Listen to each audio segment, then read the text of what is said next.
We often picture evil as a dark, creeping fluid, a heavy physical substance acting as an equal and opposite rival to the creator. But classical philosophy suggests otherwise.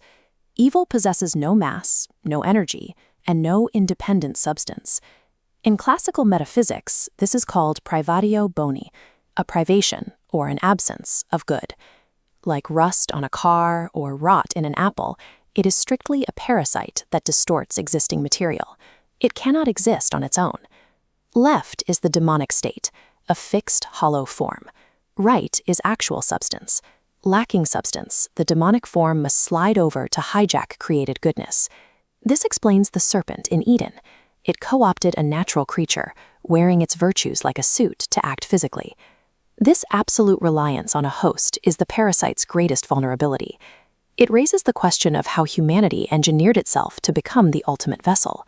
Before the fall, human beings were entirely sustained and filled up by the grace of their creator. The consumption of the forbidden fruit functioned as a metabolic exchange. The fruit acted as an abstergent, a medicine consumed specifically to purge or vomit out the divine presence from the human soul.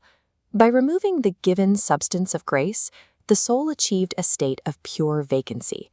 This emptiness was intended as a midst of making, a blank canvas where the human will could exercise total control over every potential outcome. Watch this diagram. As the fluid drains out, it reveals negative kenosis, a prideful evacuation of the soul in pursuit of self-deification. This purge thinned the human soul, transforming a substantial being into an artificial, hollowed-out territory. Attempting to empty themselves did not turn Adam and Eve into independent gods.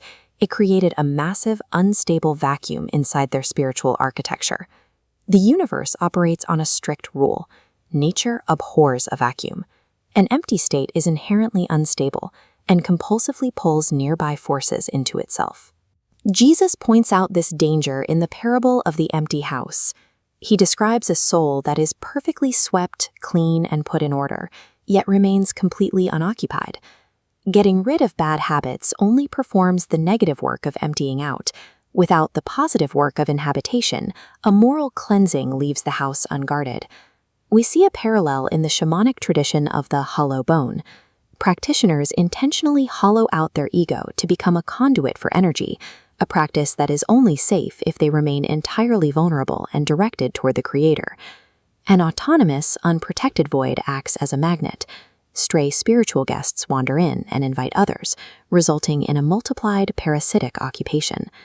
By fiercely guarding their internal emptiness to stay independent, fallen humans forged the precise habitat a hollow demonic form requires to survive.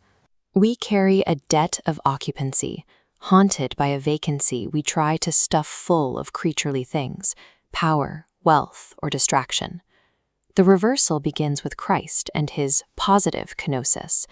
This is a voluntary, humble self-emptying out of perfect love and receptivity to the Father, the mirror opposite of the prideful purge in Eden.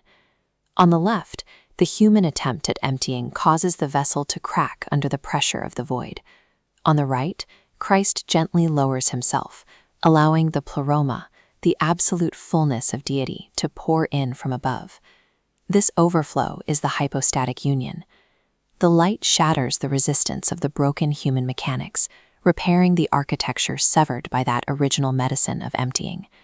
It requires a stronger man to enter the empty house, bind the parasite, and reoccupy the space. The total occupation of the soul by Christ secures the territory. The haunting of the void is over, and the empty house is finally filled.